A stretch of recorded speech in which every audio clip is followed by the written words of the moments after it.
saudar a amada igreja com a paz do nosso Senhor Jesus Cristo. Aquele que vive e reina para todos sempre. Em nosso último encontro estivemos meditando sobre o tema a vida através do Filho. As estradas ligam as cidades. As pontes nos permitem atravessar rios. Os aviões eles nos levam a outros países. Mas apenas Jesus Cristo nos leva à liberdade total e plena. Em todas as opções que apresentei de meios de transporte, outros que você possa imaginar, você pode ter certeza que há a possibilidade de haver contratempos para impedir que nós cheguemos no nosso destino no tempo correto. Isso não acontece quando andamos na luz da palavra. Você pode ter um contratempo com o automóvel, com o trem, com o avião, com o helicóptero, qualquer meio de transporte que seja. Mas a partir do momento em que você entrega os seus caminhos nas mãos do Senhor, não há esse tipo de confusão. Apesar de aos nossos olhos os caminhos eles serem tortuosos, eles são retos, eles são planos.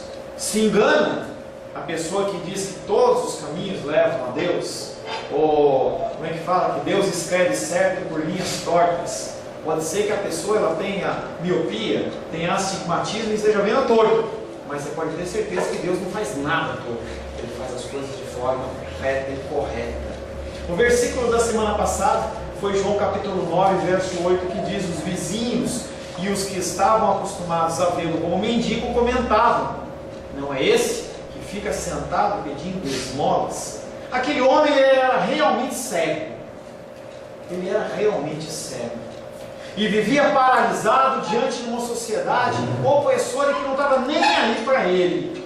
Quantas pessoas são abandonadas? Nas quartas-feiras nós oramos por um grupo de pessoas específico, que são prostitutas, homossexuais, órfãos, viúvas, presidiários. São pessoas que estão à margem da sociedade. Se possível, você quer que eles estejam bem longe de você. Mas eles são reais. E eles existem. Eles existem. Como naquela sociedade, aquele cego, ele era apenas um ser que não podia contribuir com nada. Ele só absorvia, ele mendigava. Sem Cristo, aquele homem ele iria findar os seus dias em trevas. Talvez num dia levassem aquele homem para mendigar e no final do dia fossem buscá-lo e ele tivesse morto. Com Cristo ele foi livre, não só para ver, mas também para testemunhar. A cura, nós temos observado que a cura deste cego em relação à cura do paralítico do tanque de Betesda, elas diferenciam nesse aspecto. Não fique preocupado, esse saúde, tá? Helena está com saúde. Então aquele homem, os dois homens, eles se diferenciam nesse aspecto. Um testifica, o outro tem medo e não testifica. Medo, temor, são conceitos diferentes. Temor é diferente de medo. O Senhor ele não infunde em nós medo, é diferente.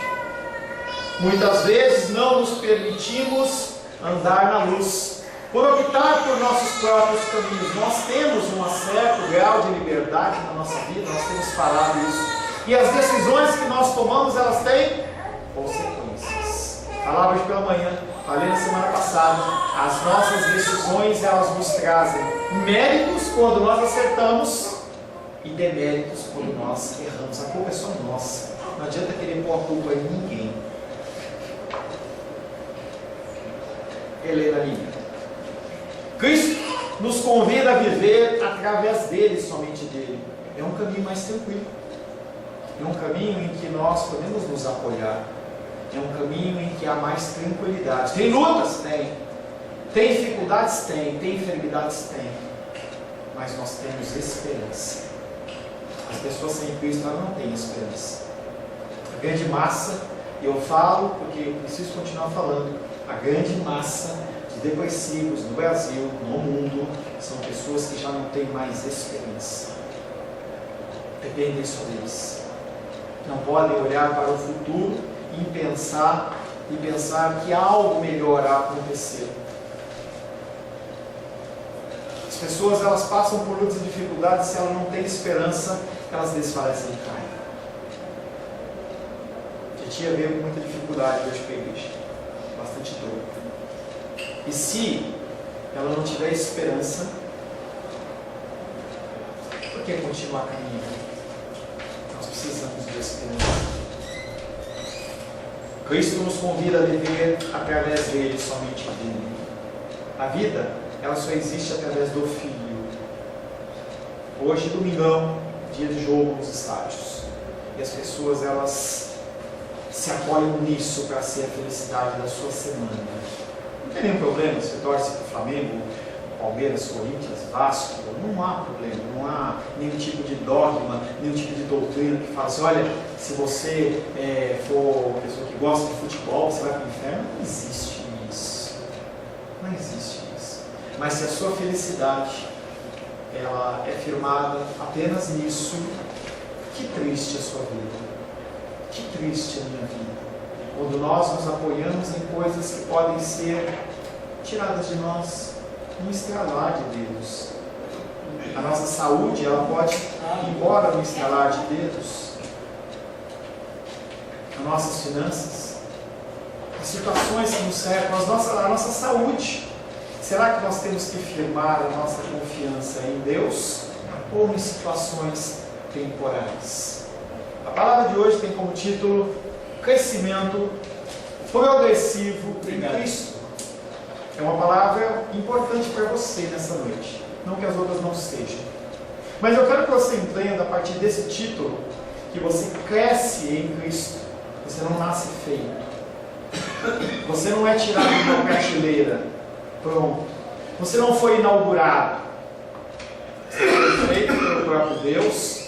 E Ele vem trabalhando na sua vida. Ele vai trabalhando na sua vida dia após dia após dia. Você cai, você levanta, rala o joelho, está desanimado, outro dia está animado. O crescimento em Cristo, ele é assim. Não cobre-se tanto de você, de como você está, mas lute para sair dessa situação. Peça que o Senhor seja a sua fortaleza, mas entenda que o teu crescimento, ele é progressivo. Quero convidar você a abrir a palavra de Deus no Evangelho de João, capítulo 9. João capítulo 9. Nós estamos avançando rapidamente em João capítulo 9. Nós vamos ler do verso 13 em diante. Evangelho de João, capítulo 9, versos 13 em diante. O contexto anterior, você sabe, nós já temos falado. Jesus Cristo está andando com os discípulos. E aí encontra um homem cego. E os discípulos olham para aquele homem e falam: esse homem, ele pecou ou foram seus pais? E Jesus Cristo fala: nem uma coisa nem a outra. Ele é cego, ele está padecendo essa dificuldade para que se manifeste a glória de Deus. E aí o Senhor cospe no chão, faz barro. Uns falam lodo, outros falam barro. Pega o negócio, espalha nos olhos daquele cego e dá um comando para ele dizendo: vai até o tanque de Siloé, se lava. E ele foi e lavou. E ele voltou enxergando. E a partir daquele momento, Jesus Cristo ele sai dessa cena por um breve momento. E as pessoas começam a ficar espantadas em relação à figura daquele homem que era cego e já não é mais cego. E nós começamos a ver, a partir da semana passada, se não me engano, que essa discussão ela começa a avançar até que chega nos fariseus, que é o contexto que nós vamos ler a partir do verso 13, João 9, versos 13 em diante. Levaram, pois, aos fariseus o que dantes fora cego. E era sábado, o dia em que Jesus fez o lodo e lhe abriu os olhos.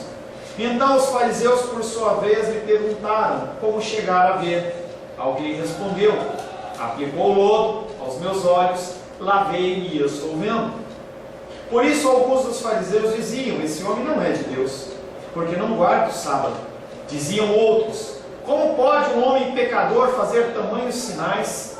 E houve dissensão, divisão entre eles. Verso 17. De novo perguntaram ao cego: Que dizes tu a respeito dele, visto que te abriu os olhos? Que é profeta, respondeu ele. Não acreditam os judeus que ele fora cego, e que agora via, enquanto não me chamaram os pais.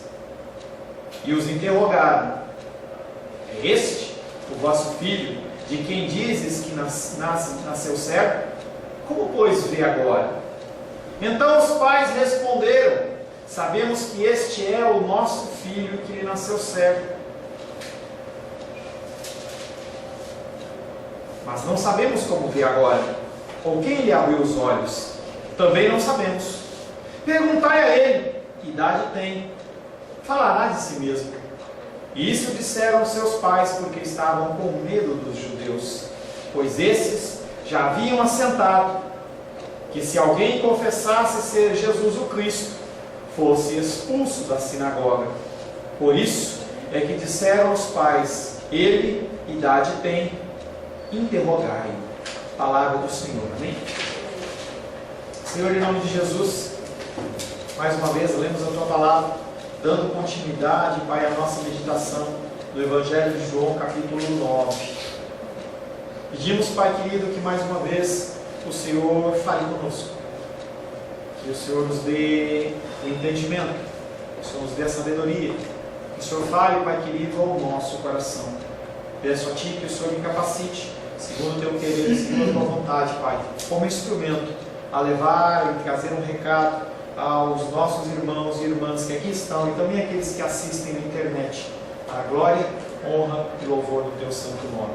Em nome de Jesus. Amém. Crescimento progressivo em Cristo. Será que a mudança em nós ela é instantânea? Que nem o miojo. O miojo é instantâneo. Você coloca na água, 3 minutos e está pronto para comer. Já comi muito miojo. Mas será que a minha conversão, a sua conversão, ela é instantânea? Estava ruim, ficou bom. Mentia, não mente mais. Ficou o cara bondoso, era grossão, virou um cara bondoso. Será que é assim? Tudo se fez novo, então eu não pego mais. A palavra de Deus diz que tudo se fez novo, quer dizer que nós não pecamos mais, não tem mais nenhum erro. As nossas palavras são todas palavras de mansidão, de amor, de ternura. Não é bem assim. Eu tenho responsabilidade ou não depois que eu confesso Cristo como meu Senhor e Salvador? Será que há alguma responsabilidade? Tem algo a ser feito? Ou eu simplesmente sento e desfruto? Vou viver bem agora. É só aguinha, é só mel na chupeta. Se pecar de novo, eu perco a minha salvação? Quanto cristão tem medo disso?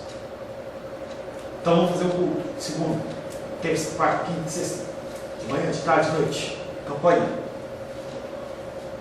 Se você pecar de novo, você perde a sua salvação? Será que o sacrifício de Cristo ele é tão fraquinho assim? Para que um ser criado como eu e você, cometendo um pecado, a nossa salvação foi embora? A salvação vai, volta. É assim. Será que teria a minha salvação garantida só quando eu parar de pecar? Aí você vai fazer o seu checklist. Olha, nisso eu não peco mais, naquilo eu não peco mais. Quando você fechar a sua lista, aí você é salvo. Essas e outras perguntas atacam a nossa mente. Mas o nosso crescimento, ele é progressivo. A nossa santificação, ela é progressiva. Dia após dia você conhece mais de Deus.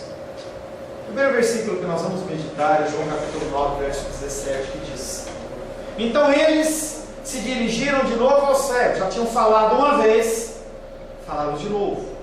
Às vezes a gente vê aqueles filmes de julgamento ou de inquérito policial. Eu não sei se o irmão Cláudio, na época de policial dele, ou o irmão Paulo, fizeram algum tipo de interrogatório, mas a gente vê nos filmes ali, a pessoa começa a perguntar: como é que você estava? Onde você estava? Começa aquele questionamento, para ver se a pessoa troca o que ela está falando, para ver se ela é pega em alguma divergência.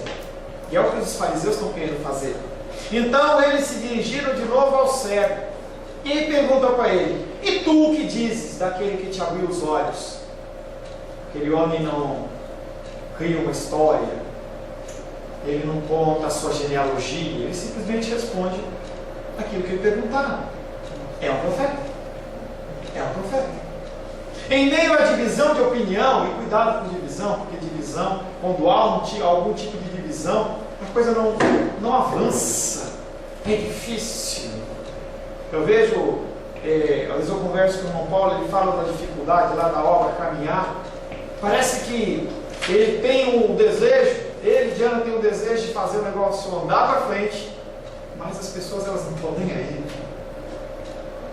Se ele decidir ir comer um espetinho lá na Feira dos Goianos, quando ele voltar, aquela parede que tinha que ter 2 metros, ela tem 3, e aquele janela que tinha que estar 1 metro no chão está a 2. Diferença de opiniões. Está pingando água aí? Em meio à divisão de opinião existente entre eles, eles vão ao homem e lhe pedem o seu parecer. Interessante que quanto mais questionam, mais impressionantemente a verdade de Deus se destaca. Quanto mais há confusão, mais a verdade de Deus se destaca. Quanto mais nós apanhamos como cristãos, mais nós ficamos fortes. Eu lembro que quando eu tinha a idade do Felipe, assim, eu simplesmente fazia karatê. E aí eu comecei a estudar.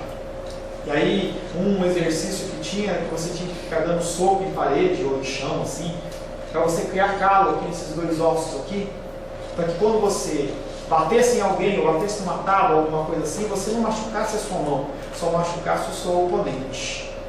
Quanto mais a gente apanha, mais a gente fica com calos, mais a gente suporta, mais a gente resiste. E é o que acontece nesse caso. Quanto mais questionam aquele homem, mais ele parece que é cheio do Espírito Santo. Aqueles homens, eles agem como se eles estivessem tentando apagar uma chama, um fogo, assoprando. Se você quiser apagar um fogo assoprando, o que vai acontecer é que o fogo ele vai crescer mais. O oxigênio, o sopro, ele é combustível. E quanto mais eles atacam, quanto mais eles atiçam, mais a coisa pega. Lá na Bolívia, o que o Evo Morales conseguiu foi unir os cristãos a nível mundial em torno de um propósito de oração. É isso que ele conseguiu. O que antes era certo, não tinha conhecimento específico da lei. Não se fala que ele era um teólogo. Não fala que ele conhecia de teologia ou ele conhecia das escrituras, mas ninguém melhor do que ele para testificar do milagre, porque foram os seus próprios olhos que foram abertos. Ensinamento para você. Você não precisa de teologia para falar do amor de Deus. Às vezes as pessoas elas ficam procurando e buscando capacitação e nunca sai dessa capacitação e não chega a nada. O Senhor, Ele nos dá a capacitação para nós testificarmos das coisas que Ele tem feito nas nossas vidas. Independente da teologia. Se você pode estudar, estude. É importante o estudo. Mas não é essencial. Aquele homem, ele não tinha conhecimento. Mas ele foi chamado para testificar. A pergunta feita pelos fariseus o força a assumir um lado. Eles querem de alguma maneira forçar aquele homem a falar assim: não foi milagre. Eu não era cego. Você pode me dar uma moedinha, fariseu? Me dá umas 20 moedas de prata aí, que eu saio daqui e vocês não ouvem falar mais de mim. Quantas pessoas se prendem, né? Esse cego, diferente daquele homem do tanque de Betesda, ele não tem medo. Ele está tão contente que ele foi liberto daquela escuridão, daquelas trevas, que ele não arreda o seu pé. Instantaneamente a resposta dele é ficar do lado de Jesus, declarando ele como um profeta. Ele expressa a sua opinião com toda a simplicidade. Ele sabe que um homem extraordinário foi feito em sua vida e, portanto, o agente humano deve ser, no mínimo, vindo de Deus. E esse discernimento que ele teve é um discernimento que nasce do Espírito Santo, não é algo que é humano. Ele observa que aquilo que ocorreu na vida dele não foi mais um milagre, foi algo que veio procedente de Deus. Como está o teu discernimento espiritual? Será que você consegue discernir as coisas que vêm de Deus e as coisas que não vêm de Deus? Ou não? Aquele homem sabia discernir. Essa confissão, ele é um profeta, pode refletir um homem ainda em sua infância espiritual, mas você pode ter certeza que é uma declaração muito melhor do que ele teve no verso 11, quando perguntaram para ele o que é que aconteceu. Ele falou assim: um homem chamado Jesus. Agora ele já dá um pouco mais de importância, ele está crescendo espiritualmente. Um pequeno espaço de tempo, aquele homem está crescendo, porque o crescimento ele é progressivo. Mateus capítulo 16, verso 16.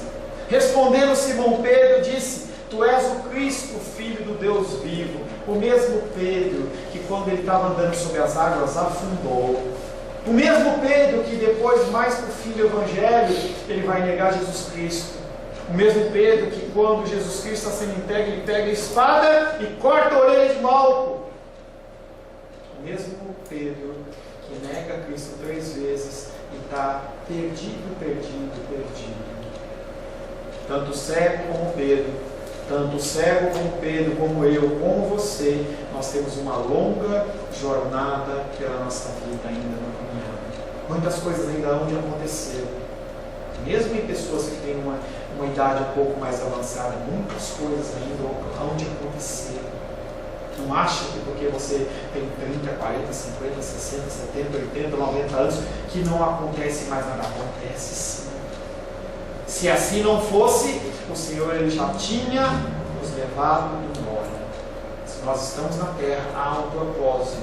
Ele não está mantendo você aqui na terra para você sofrer um pouquinho mais. Não é isso. E nós temos que entender que há um propósito na nossa presença aqui. Os olhos desse homem estão ficando cada vez mais abertos. Ele está começando a ver ainda mais claramente, enquanto os olhos daqueles que acusam cada vez se fecham mais. Conforme você estuda, conforme você medita, conforme você se dedica mais ao espiritual, o que acontece é que os seus olhos espirituais eles começam a se abrir. Você começa a ter entendimentos que antes você não entendia. Você começa a deixar de lado pequenos problemas que antes te tiravam noites de sono, porque você sabe que Jesus Cristo está no controle de todas as coisas. João 9, 18 e 19. Mas enquanto não chamaram os seus pais, os judeus se recusaram a crer que ele tinha sido cego e havia recuperado a visão. Eles perguntaram: é este o vosso filho que dizeis ter nascido cego? Como é que agora ele enxerga? Aqueles judeus, aqueles fariseus tentaram a primeira vez. Vamos tentar fazer esse cara dizer que não era cego.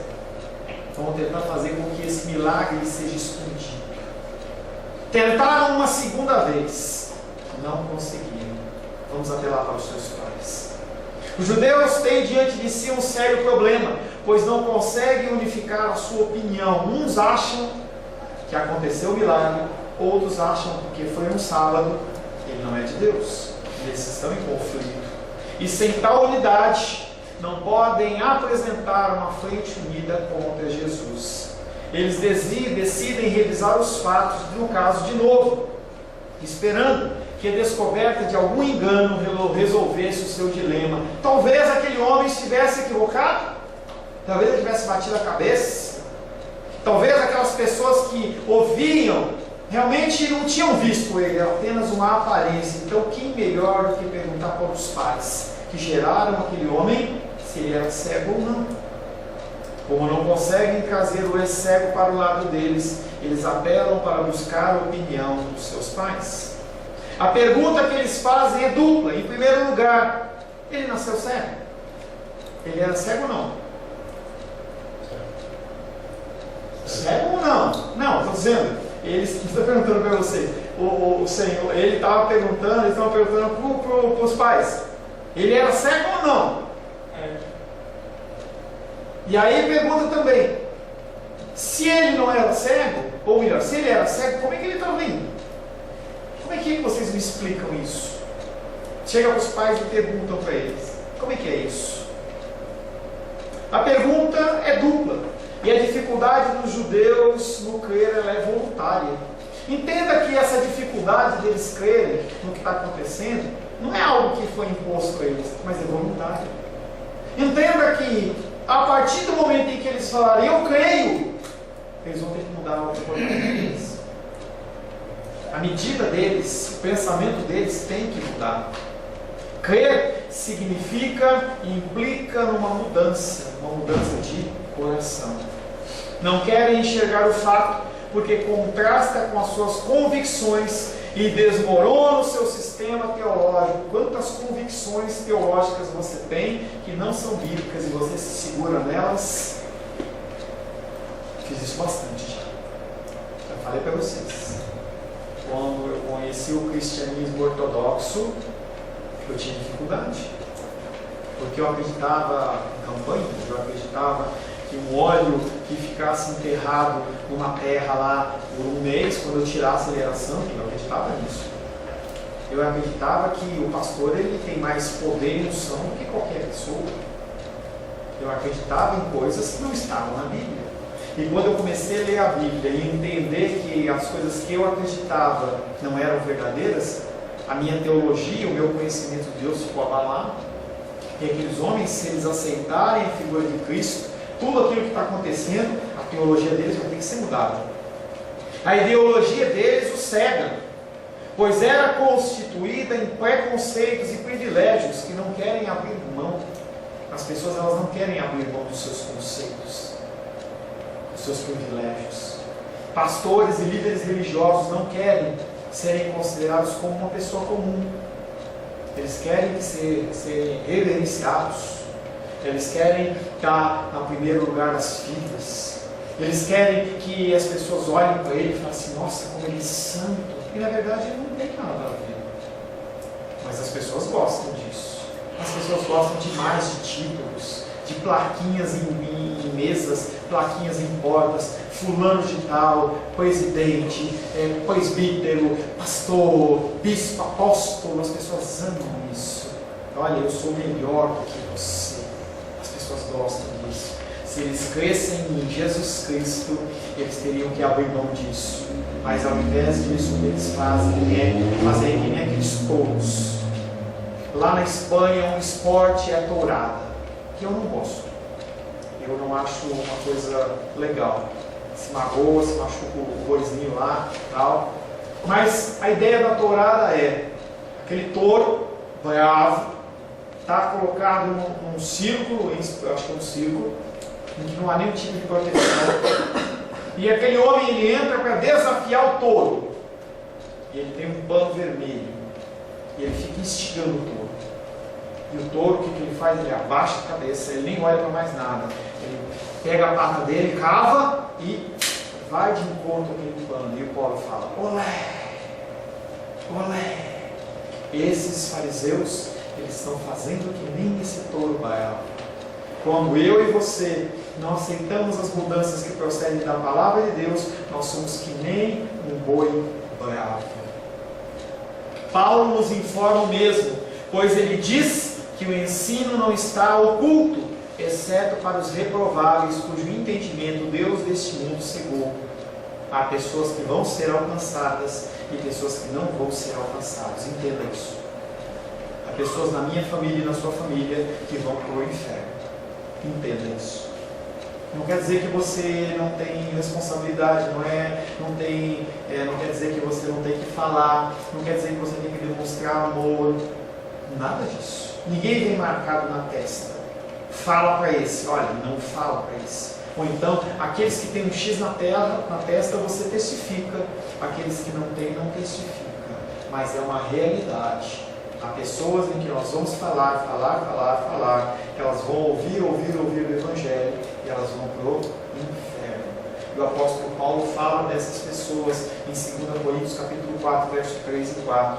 Mas se o nosso Evangelho ainda está encoberto, é para os que se perdem que está encoberto, nos quais o Deus desse século cegou o entendimento dos incrédulos, para que ele não resplandeça a luz do Evangelho da glória de Cristo, qual é a imagem de Deus.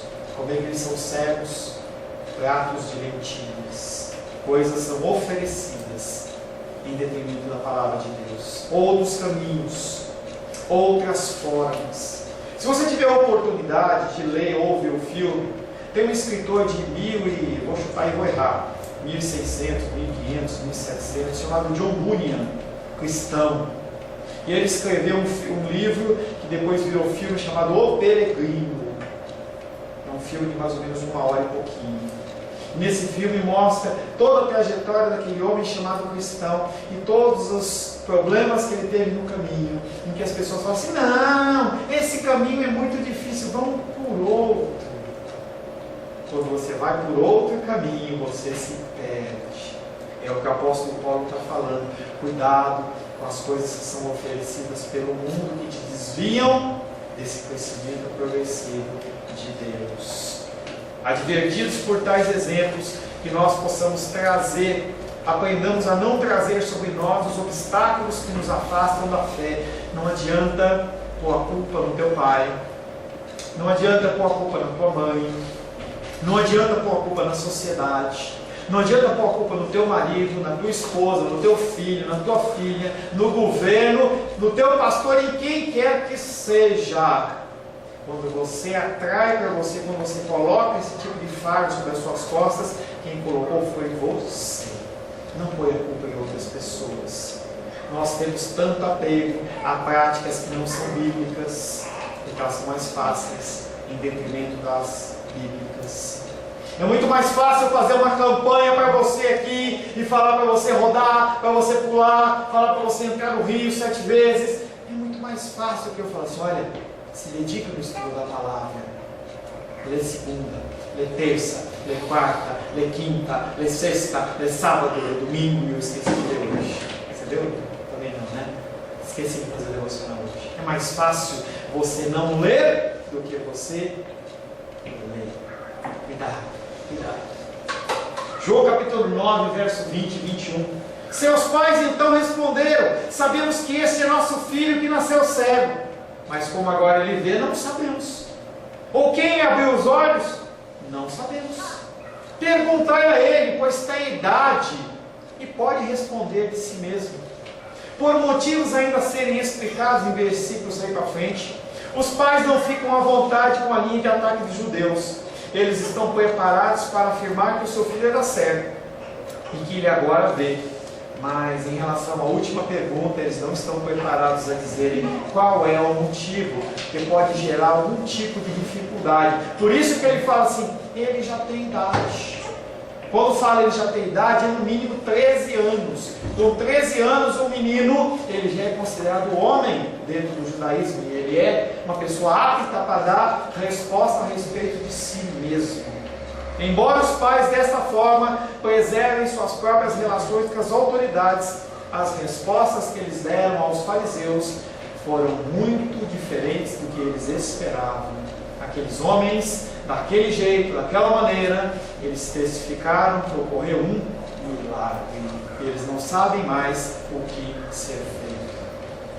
Finalmente, João 9, versos 22 e 23. Os seus pais falaram assim, porque tinham medo dos judeus, pois os judeus já haviam decidido que se alguém confessasse ser Jesus o Cristo, seria expulso da sinagoga. Por isso é que disseram os pais: ele tem idade, interrogai-o. Aquele pai e aquela mãe, no mínimo, estavam felizes, mas não podiam expressar a sua alegria. Impera o medo. Tal é a situação do povo perante as autoridades. Quantas pessoas vivem não libertas, mas presas debaixo de um jugo, debaixo de um peso. Igrejas que trazem as pessoas num cabresto espiritual tal que fazem com que as pessoas se sintam opressas. João capítulo 7, verso 13. Entretanto, ninguém falava dele abertamente por ter medo dos judeus. Entenda, conforme eu já disse, que medo e temor é diferente. Não há como você ter amor e medo ao mesmo tempo, porque o amor ele lança fora todo medo. O amor ele existe para que você não tenha medo. Temor sim, tremor sim, respeito por essa palavra, respeito por esse Deus. Como se vestir, como falar, como se portar. entendendo que os olhos do Senhor estão sobre toda a terra. Os súditos, aqueles homens, não podem ter opinião própria, mas têm que depender da opinião declarada pelos dirigentes, os quais podem impô-la porque dispõem do meio de opressão. No caso, a expulsão da sinagoga, ou excomunhão. Excomunhão, expulsão, é bíblico ou não é bíblico? É uma coisa que a gente tem que saber. A palavra de Deus, ela fala claramente que sim, uma pessoa que está dentro do seio da igreja, que não comunga com as coisas da igreja, e que está criando muito mais problema do que acerto, com toda uma forma de se tratar, ela sim tem que ser expulsa da igreja. Aqueles homens, eles têm o direito de fazer isso, mas Jesus Cristo, ele não se enquadra naquele problema, e esse é a dificuldade. Os sacerdotes e os escribas não só abusaram desse poder, mas tem uma forma tirana de agir com o intuito de oprimir pessoas inocentes, mas por fim atacaram ao próprio Deus e a sua doutrina exposta através de Cristo. Pegam uma verdade, a distorcem para cumprir o seu desígnio e a sua vontade. Entenda que nós, como pais, nós temos autoridade sobre os nossos filhos. Até uma certa idade, aquilo que nós falamos para os nossos filhos é lei. E nós passamos toda a nossa vida ensinando. Para depois disso, nós cobramos de uma maneira diferente. Nós não podemos exigir, mas nós podemos apenas orientar. Porque a pessoa, ela já é adulta. E ela tem capacidade de discernir entre o que é certo e o que é errado. E conforme a pessoa ela vai crescendo, você vai dando cada vez mais liberdade para ela. Quem é o responsável? É o pai? Não. O responsável passa a ser o filho, a pessoa que está debaixo da sua orientação. Mas esse processo de expulsão, ele é um processo que ele é bíblico, não só dentro da igreja. Há casas, há famílias em que os filhos são pessoas que desonram os pais, desonram a figura de Cristo. E por mais amargo que seja, ele não pode continuar convivendo naquele meio. 1 Timóteo capítulo 1, verso 20. E dentro esses se contam Himeneu e Alexandre, os quais entreguei a Satanás, para serem castigados a fim de não mais blasfemarem. Tanto Himeneu como Alexandre, eles estavam lá na igreja de Éfeso, do qual Timóteo era pastor. Eles começaram a congregar, e aí chega um momento em que aqueles homens começaram a blasfemar. Foram corrigidos, foram ensinados, foram doutrinados, e mesmo assim continuaram incorrendo no erro. O apóstolo Paulo diz: impera com Satanás. Mateus capítulo 18, verso 15 a 20, fala de todo o procedimento que deve ser feito para que uma situação chegue a esse extremo. E se você ver isso ocorrer em algum momento na nossa igreja ou em alguma igreja, você tem que analisar conforme Mateus capítulo 18, verso 15 a 20. Se eu vejo alguma pessoa em erro, se eu vejo uma pessoa cometendo um pecado, a minha obrigação é ir a ela e chamar atenção. Segundo a palavra. A palavra de Deus diz que se você chamou a atenção da pessoa e ela se corrigiu, você ganhou o seu irmão e você fez uma coisa correta. Mas se o irmão ele continua incorrendo no erro, você chama uma testemunha, você chama uma pessoa para ouvir o que está acontecendo. Se a pessoa se corrigiu, ótimo, fizeram um trabalho bom, ganharam o seu irmão. Agora, se o irmão ele continua incorrendo no erro, leva para a igreja, se leva para uma instância superior. E se mesmo assim aquela pessoa continua no erro, continua no pecado, ela tem que ser colocada e tratada como uma gentia e como uma pecadora, uma pessoa que não pode mais conviver. Pastor, isso não é falta de amor? Pelo contrário, isso é uma demonstração de amor. Algo que Deus fez lá no Jardim do Éden, quando tirou Adão e Eva daquela vida que poderia ser uma vida eterna de pecado, tristeza, de penúria, Jesus Cristo, Deus agiu naquele momento em amor, e nós como igreja também temos que agir em amor. A excomunhão ela é bíblica, mas quando é aplicada segundo os padrões de Deus.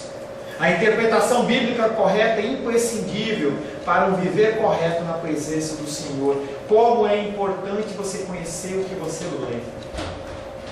Quando nós vemos pessoas que fazem medicina, quando nós vemos pessoas que fazem advocacia e todas as outras funções de engenharia, é importante que aquelas pessoas saibam por que elas estão fazendo determinada coisa, ou como estão fazendo, ou por que estão fazendo.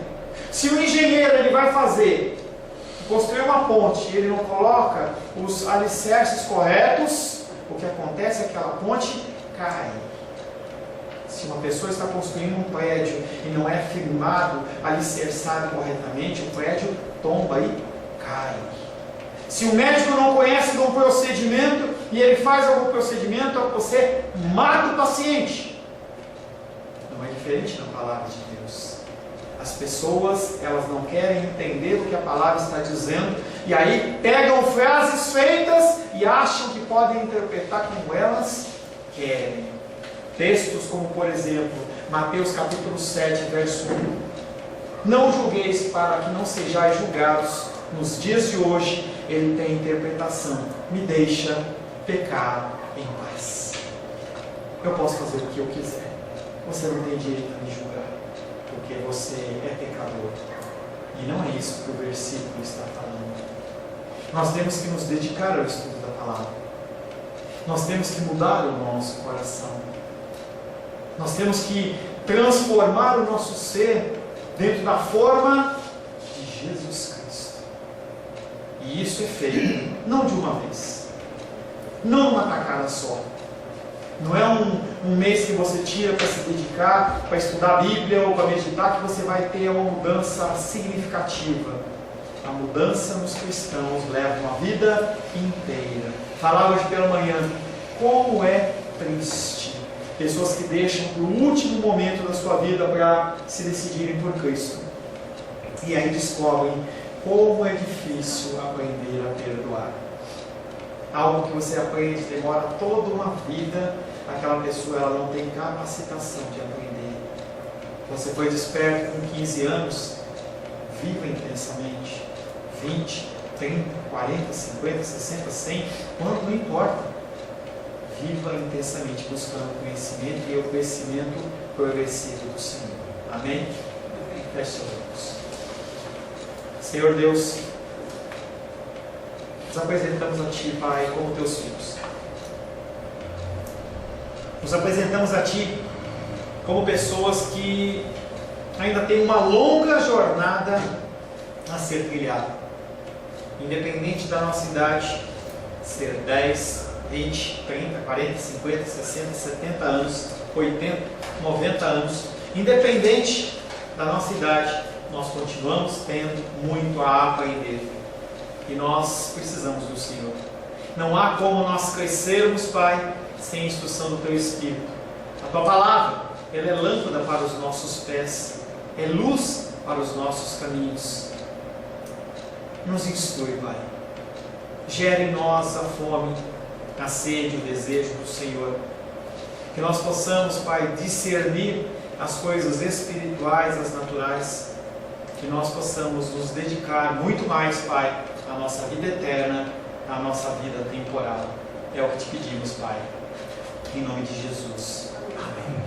Glórias a Deus.